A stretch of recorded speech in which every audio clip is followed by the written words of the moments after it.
So it's very appropriate at times to speak about life in the mundane. Because real life does happen in the mundane of the ebb and flow of the ho-hum of daily life. And we talk about the ordinary and the glory of the ordinary and how God meets us there. But it's also appropriate, especially as we come to passages like this before us today, to speak about the milestone moments. As we look back on life, we probably don't remember much about the mundane ho-hum moments of all of our years that we've experienced in life, but we do remember the milestones. Perhaps you remember the first time you rode a bike, the first time you fell off that bike and then tried again, the first time you drove a car. Remember what that felt like? When mom and dad weren't in the seat or whoever taught you and you were just like, I remember for me, I was like, I should not be allowed to be doing this. And sure enough, a police officer followed me home a few hours later. That's another story for another time. Perhaps you remember, for those of you who've had one, your wedding day and the nerves that were present there, but then how they washed away when you saw that back door open or you saw your bride turn the corner. Perhaps you remember the births of your children, graduations, and on and on and on and on. The milestone moments that not only so often make us who we are, but these are the moments that reorient, redirect, that help us reinterpret our purpose in life and dramatically transform our direction in life. Well, we've arrived at such a moment for Jacob. In Genesis chapter 28, verse 10 to 22, Jacob goes out on a journey only to be interrupted by God, who then gives Jacob a dream where he sees a ladder in the heavens extending all the way down to earth. The destination of Jacob's journey would not change, but the man, Jacob himself, would never be the same after this moment. Perhaps today, in our own lingering through this text, it might just be a milestone moment for you in your life as the Lord grabs hold of you through His Word. So we're looking at verse 10 to 22. We have a smaller portion, and so we can really dig in deep with a shovel and not so much a rake. So there's only two headings today to see: the dream and the response. So first, in verse 10 to 15, see the dream. Jacob left Beersheba and went toward Haran. And he came to a certain place and stayed there that night, because the sun had set. Taking one of the stones of the place, he put it under his head and lay down in that place to sleep. And he dreamed, and behold, there was a ladder set up on the earth, and the top of it reached to heaven. And behold, the angels of God were ascending and descending on it. And behold, the Lord stood above it and said, I am the Lord, the God of Abraham your father and the God of Isaac. The land on which you lie I will give to you and to your offspring. Your offspring shall be like the dust of the earth, and you shall spread abroad to the west and to the east and to the north and to the south. And in you and your offspring shall all the families of the earth be blessed. Behold, I am with you and will keep you wherever you go, and will bring you back to this land. For I will not leave you until I have done what I have promised you. Our passage begins today with a reminder of what we saw last week in the large chunk of text before us. There we saw the outcome of Rebekah and Jacob's deception as Jacob stole the blessing meant for his older brother Esau. For this, Jacob would have to leave home for his own safety because of Esau's fury. He desired to kill him. And so in verse 10 here in our text today, we see Jacob leave. Remember, though, this certainly had to be a bitter departure. Jacob was not like Esau. He was not the man's man, the man of the wilderness, the man skilled in navigating out in the countryside, living off game he hunted, the favorite of his father. This was not Jacob. That was Esau. Jacob, for likely his whole life, enjoyed home. Extremely comfortable in his domestic setting, not having calluses on his hands, dirt under his fingernails, the favorite of his mother. Yet now, because of his own deception, he had to turn away from all he knew and head off on his own. The bitterness of this departure was not only in leaving mom behind, but the bitterness was that he was going into the wilderness for a journey to Laban, his uncle's house. He did not know his way around the wilderness. He did not know how to hunt game likely to provide for himself. He did not know likely or had never before set up a campsite where he would then have to protect himself all night from animals that would seek to ravage him. Nevertheless, off he goes. And in this whole journey, it was a long journey. In the text itself, I wonder if you noticed this. This is the only moment of this whole journey we get recorded. Right here, this dream that he has where he's sleeping on the rock. That's peculiar, right? We'll talk about that. But this is the only moment of this whole entire journey that we get to witness. When we start chapter 29, he's right there near Laban's house. So the only little bitty episode of this whole journey we get is the dream. Why is that the case? Well, maybe it's easy to answer. I think it is. This is the moment that dramatically changes Jacob's life. He would never be the same after meeting God here. So out of this whole journey, we get to see the moment that he would never forget. Well, he leaves in verse 10, and in verse 11, we see him come, it says, to a certain place. We'll learn more about the name of this place later on in our passage. For now, just notice that it seems that he's forced to sleep outside under the stars.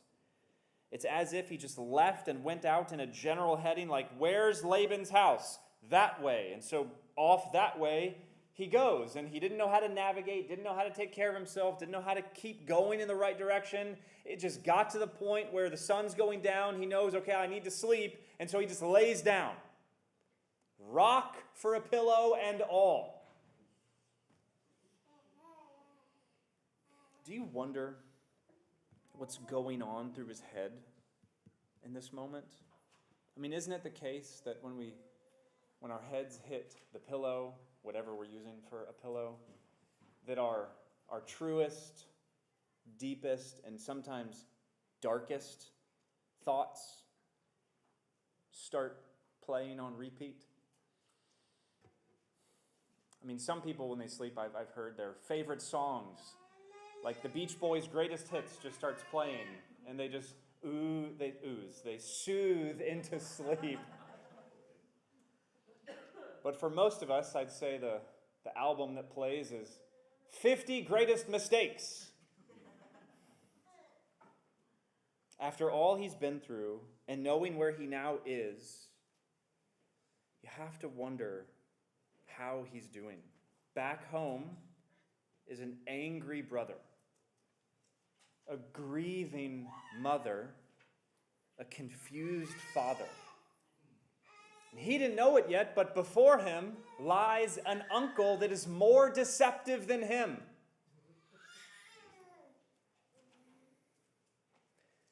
And he had been blessed as he went out, immensely blessed. This is the blessing of Isaac, the blessing of Abraham coming down to him, that he will be great, that he will be made into a nation, that he will inherit all this land, that he will have a ton of descendants.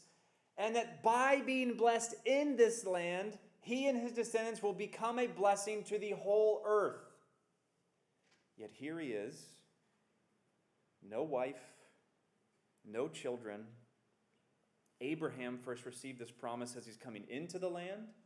Jacob receives this promise right before he has to flee the land. It really does seem like he's in a mess of his own making. He legitimately might be wondering, how are all these wonderful blessings going to come true in my life? Look where I am. This is the great context for the great moment that we're about to witness. In this state of soul, Jacob eventually is able to find sleep, and when he is asleep, he dreams. There are 4 elements to this dream. We can take a slow pace through them, so let's do that. First, notice the description in verse 12. And he dreamed, and behold, there was a ladder set up on the earth, and the top of it reached to heaven. And behold, the angels of God were ascending and descending on it. This is Jacob's ladder, so called, because it's his dream. The ladder now comes into view. The Hebrew word for ladder is sulam. It's the only time in the whole entire Old Testament that it occurs. And so it's difficult to know kind of where this word comes from, how it's used in other contexts, how it's being employed here. There are other translations that are possible other than ladder: staircase, flight of steps. Perhaps think something of like a Mayan temple. There's steps leading up to the top where the deity would be. Ziggurat, I think, is a technical term for it. That might be what's in view here, what he's seeing. But whatever is in view, we get the sense of what's happening in his dream. A ladder comes down from the entrance of heaven all the way to where he is on earth. That's the description. Second, notice the angels. On this ladder that connects heaven and earth, Jacob sees the angels of God, the messengers of God, ascending and descending the ladder. This is not a display of angelic activity in raw form, as if this is what Jacob is seeing angels for all eternity doing, just going up and down, up and down, up and down. I think what's in view here, Jacob is witnessing how the angelic host actually functions with the Lord. He's at the top of it, that's our third thing to notice in just a minute, but he is sending them out with specific work to do in this general region or for that specific task, and then once that's done, they go back up for further instruction. I think that's what's going on. And so naturally, other verses then speak of this kind of activity. Psalm 91, verse 11. God will command his angels concerning you to guard you in all your ways. Or Hebrews chapter 1, verse 14, it speaks about angels and says, are they not all ministering spirits sent out to serve for the sake of those who are to inherit salvation? So I think the picture we see is that God commands and sends out his angels to guard and serve all those who believe. Now, I'm aware that there are some who interpret passages like this, and the ones I read, that the Bible teaches the idea that there are guardian angels. I don't think this is true. Rather, to use a sports analogy, perhaps, I don't think angels play man-on-man defense, as if one angel is just assigned one human being. Rather, I think what we see here in pictures like this is there's a zone defense from the angelic host for all the people of God for all time. I think that's more of a biblical picture. If that doesn't help, just forget that. Just guardian angels, no. Well, as these angels get sent out from God, their protective work is being done, and then they return to the Lord for further directions. That's the second thing to see, the angels. Third, notice the Lord. As verse 13 begins, we see that at the top of the ladder is the Lord himself. And that he's in this position teaches us so much. The Lord is the sovereign king over all. There is no one above him. He is at the top. There's no one above him. All else is below him, and therefore all things serve him, and his will governs everything. But also held within this idea, and this picture we see of the Lord on top, is another truth. If there is to be a connection between heaven and earth, if there's to be a communication given from God to man, if God is to reveal himself to man, if man wants to know who God is, God has to be the one to initiate it. He has to be the one to open the heavens and send the ladder down. Jacob cannot build this ladder to the top. We've already seen a tale like that in Genesis chapter 11, the tale of the tower at Babel. God had to come down from where he was to even be able to see it. And then he stopped them, confused them, and scattered them in their prideful, vainglorious attempts to make themselves a name. So, though this is historically, and I've even titled the sermon Jacob's Ladder, it's God's ladder. This is God's ladder. It's not Jacob's. He just sees it.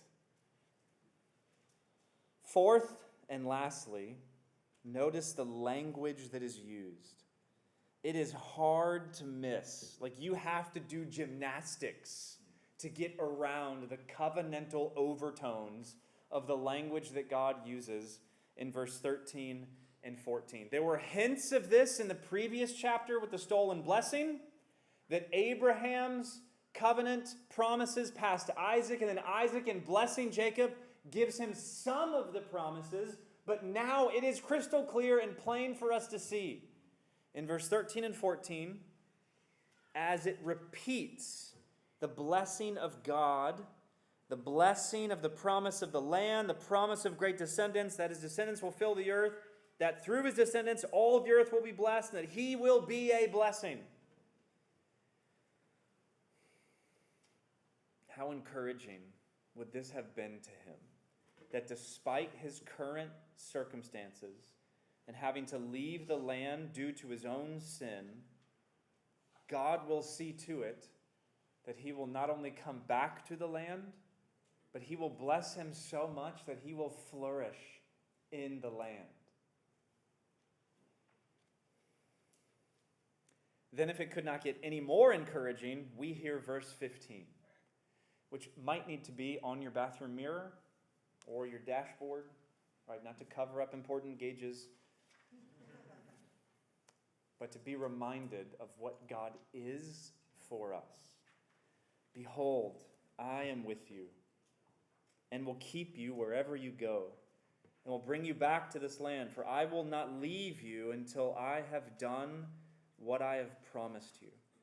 How surprising to hear God interrupt Jacob's journey and sleep with this amount of grace. Jacob might have legitimately believed that if God were to interrupt him in his journey, he's not coming with grace, but he's coming with judgment and a sword. Did he not just blaspheme God's name and lying to his father? How did you get that food so quick, my son? The Lord blessed me and gave it to me very quickly. And now here that God shows up, not in judgment, but with grace. Jacob was not looking for God. Jacob did not seek God. Jacob did not invite God to meet him. Jacob was on the run because of his sin, scared and distraught, yet into his sinful plight came the Lord. And upon being interrupted, there is no rebuke, no wrath, no anger, just a stream of divine assurances that would have reoriented, redirected, transformed his entire life and what it was to be about from this point on. Wherever Jacob's life takes him, God will be with him, and the promises of God will remain true. Well, that's the dream, the great moment. Let's keep on and see what Jacob does in response to this. That's in verse 16 to 22. Let's break this one up. In verse 16 and 17, we see awe. A-W-E, awe. And in second, we see a vow, his vow. In verse 18 to 22, his awe, his vow. This is his response. Let's look at the awe first. Verse 16 and 17. Then Jacob awoke from his sleep and said, "Surely the Lord is in this place, and I did not know it." And he was afraid. And he said, "How awesome is this place! This is none other than the house of God, and this is the gate of heaven." Clearly, the dream, understatement of the year, made a large impact on Jacob. Clearly, it impacted him. Little did he know that the place, the unknown place where he just laid down to sleep because he ran out of light, ran out of energy to keep going, would be the very place that God would meet him in grace. So upon waking up, he has beautiful words to say. Beautiful words to say, full of gravity and full of gladness as Jacob becomes aware that he's in the Lord's very presence. And then he confesses that this is none other than the house of God, the gate of heaven. And for these reasons, this place is awesome. It's awesome that this place is awesome. How glorious is it to see that the darkness and isolation of his scary, fearful night wonderfully transforms into a worshipful morning. It's hard to find words to describe how monumental of a moment this is for Jacob. He knew of his parents' faith in the Lord. He knew of the covenant promises. He's heard of them. He's been taught these things, but up until this point in his life, he has never really personally encountered the Lord himself until now. And now he does, and he will forever be different. He's as trembly fearful as he is wonderfully ecstatic. That's his awe. But look now at his vow, verse 18 to 22. So early in the morning, Jacob took the stone that he'd put under his head and set it up for a pillar and poured oil on top of it. He called the name of that place Bethel, but the name of the city was Luz at first. Then Jacob made a vow. It's curious, just information for you. This is the first time in the Bible up to this point that a vow occurs. And it's the only time one of the patriarchs will make a vow, and it's the longest vow in the entire Old Testament. Normally a vow is like a phrase. This I will do. Jacob gives verses here about what he will do. He says, notice, if God will be with me and will keep me in this way that I go and will give me bread to eat and clothing to wear so that I come again to my father's house in peace, then the Lord shall be my God. And this stone which I have set up for a pillar shall be God's house. And of all that you give me, I will give a full tenth to you. So Jacob's awe in the Lord produces in him a deep desire to commit his life to the Lord. As Abraham did long before him, Jacob now grabs what was the pillow and turns it into the pillar. The pillow becomes the pillar, and he pours oil on it. This is worshiping according to the customs of his age. That's okay, right? There are things that are the same from age to age to age with the worship of God's people, and there are ways it is different from age to age to age. This is what it was like then. He calls this place Bethel, Beit El, which means the house of God. It was formerly called Luz. This is of significance. Luz was the general region that he was in, which part of it was a big pagan city.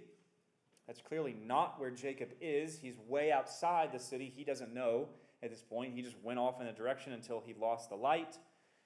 But it's interesting, God did not meet him in the city. He did not meet him where it was popular to be, prominent to be. God met him out in the isolation of the wilderness, in the dark and scary night. What was nothing out there, God turned into something. What was just a place, as we saw this text begin in verse 11, now becomes the very house of God.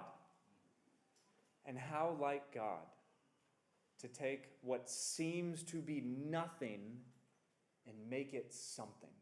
Something that will last for all eternity. His very house. But you see his vow? This is one I'd not recommend you to make.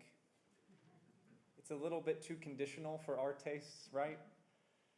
What do we make about this? Is it a good one or is it a bad one? Well, it honestly depends who you read on this text, what kind of study Bible you have. Some will give a very favorable opinion of this. Some will give a very negative opinion of this. And I just want to say both are true at the same time. How can that be? On one hand, this really is not what we'd like to see in Jacob. We'd like to see a wholehearted commitment and devotion to the Lord. That's not conditional. That doesn't say, if you do these things for me and make sure that my life is comfortable like I've always lived, having everything I've needed clothes and food and shelter over my head, if you continue to do that for me and never put me at a place where I'm uncomfortable and inconvenienced, then you'll be God to me and I will worship you. Clearly the boy is still the boy in this vow. This is a conditional if-then kind of commitment to God. And in that sense, this is not what we'd like to see from him. But on the other hand, I think it's honest. I think it's honest. It reflects Jacob as he is in this very moment. He has so much to learn. He's just met the Lord. What else do you expect from a baby believer? He's just met him. He doesn't know any different. He has much to learn. And we know in the coming chapters, God will teach him much. But see it, church. Jacob left home a sinful runaway, and now he leaves Bethel, this place, committed to the Lord, living under his promises, pledging to no longer be a deceiver and taker, but notice of all he has, a tenth he will give, the deceiver has become a giver. Giving us the pattern of what we talked about earlier in an offering. This ought to be normal for Christians to give a tithe and an offering. It's not just for mature Christians, it's for all Christians, baby believers and all. The response is devotion to God and a giving up of our time, talents, and treasure, offering it to the Lord for Him to use for His purposes. Well, that's the text. And words fail, but we'll try to describe how we can glean from this glorious moment. There are thousands of things we could talk about, but let's just summarize real quick. Let's summarize the glory and irony of this. A man running away from home runs into God. A man fearing his brother encounters a more fearful God. An unknown place becomes God's place. A rock becomes a temple. A guilty sinner wakes up an eager worshiper, and a taker becomes a giver. This is what conversion looks like. What does it look like to become a Christian? It looks like this. It looks like transformation. It looks like a new direction. It looks like the same person, same personality, but all of a sudden a new posture about all of life, as imperfect as it's going to be. So here are 4 takeaways for us on this. And we're going to use Jacob's experience to kind of mesh with our own here. First, as Jacob was, so are we. What do I mean by that? Well, Jacob was sinful, guilty, deceptive, fearful, heavy laden with burdens of his own making. Is this what you know yourself to be? Or do you suppress this and fight this down and think, no, I've got what it takes to make it in this world? I pray that you know yourself to be this, because this is the only way to true recovery of soul. It's the only way to become a healthy, this is how you flourish as a human being. You own that you're not what you ought to be. You embrace it and you bring it to the Lord. As Jacob was, so are we. Second, as God was with Jacob, so too the Lord is with us. Beauty upon beauty. This is like the crescendo moment in the song, the play, the drama. God met Jacob in his sin when Jacob was not looking for him. It wasn't even on his radar.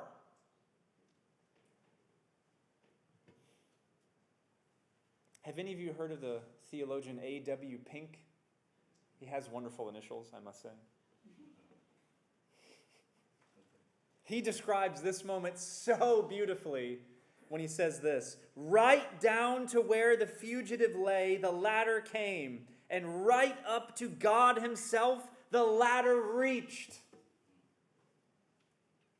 Church, this is our God. This is how God saves. This is how God interrupts. And so if any of you are ashamed of your past, if you are hiding, if you're disgraced in your own soul about things you've done in the past, things you've left undone in the past, if you're paralyzed at the present moment or have been because your sin just looks like an Everest that's too tall to climb, this is where you go.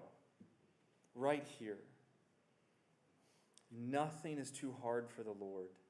God is able to meet you where you are. He did it with Jacob here. He can do it for you today.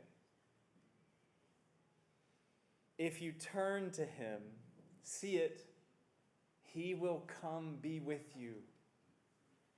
He will bless you and remain with you forever. Third, as Jacob responded to the Lord, so ought we. verse 16 to 22 is real. Like, this is not just like flowery Bible language, like made for children's Sunday school. Like, oh, he's interrupted by the ladder, and he says, how awesome is this place? Surely this is the Lord's presence. This is real. Jacob was sobered with fear and awe in the presence of God, and he loved it. From such awe, he devoted himself to God. Imperfectly, yes, but he will grow in time. He will grow. This pattern ought to be true in us as well. If we've truly come to the Lord, or if the Lord has truly come to us, we will devote ourselves to Him in response. It will not be something that someone's got to yank your arm to do. You'll want to do it. If you come to the Lord, you will not only be sobered with fear and awe in His presence, you'll want to live for Him all your days.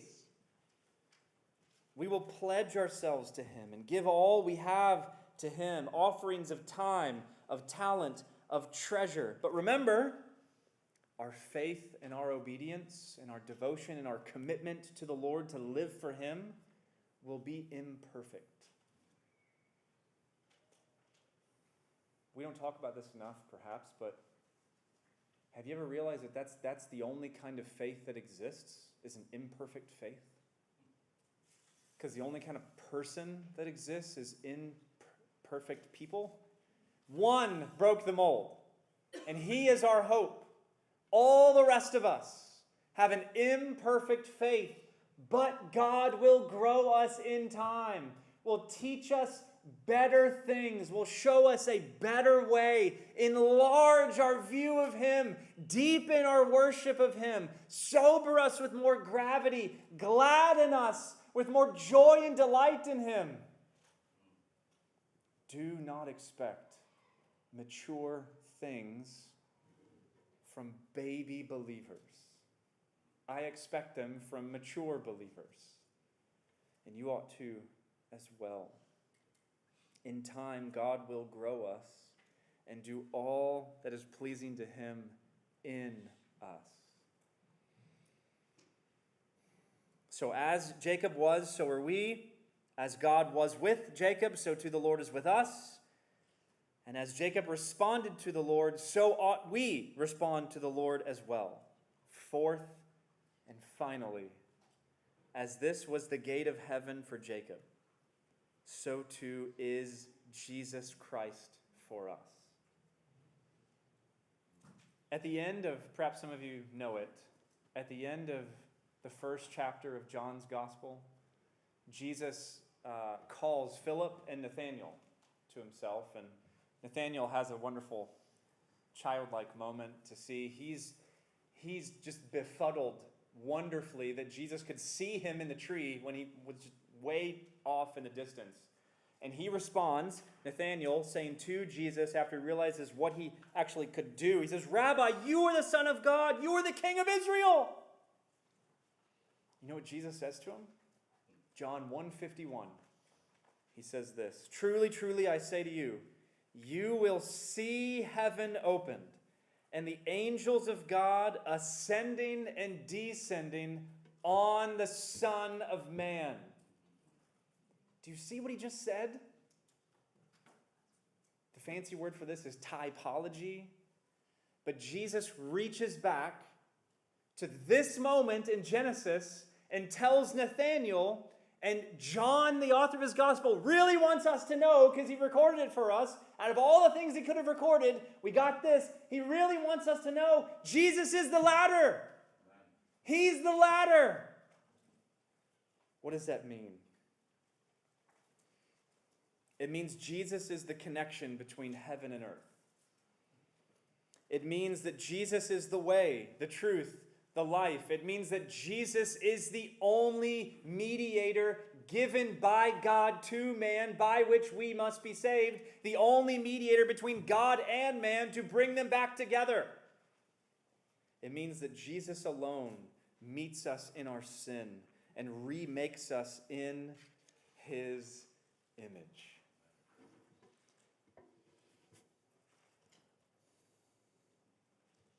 But for Jacob, this was just a dream.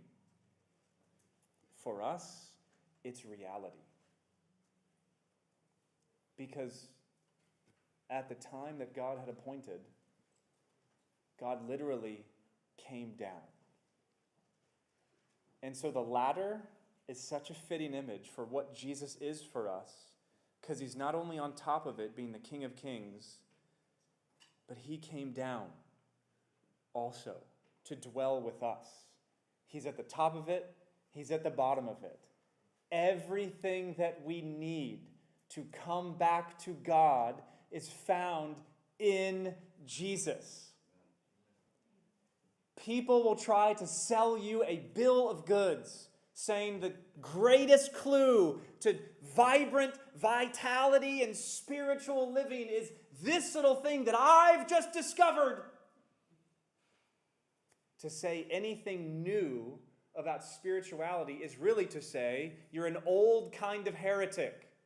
That's what they've all been saying for ages and ages. Jesus is the centerpiece. He's the ladder, the focus, the center of our faith. He is the one that stirs up our obedience, that stirs up our glad-hearted devotion, that stirs up our gravity-sobering awe and majesty. He is the one that we must be fixed upon. If you feel dry, if you feel far away, if you feel soaring on the heights of praise, Jesus is the one to right everything wrong in us and the world. He is the secret and always must be the secret. There's no other thing for us than Jesus. And upon seeing him, we must say, Jesus is the new and greater Bethel, where man now meets God. Surely the Lord is in this place. How awesome is this place? Let's pray.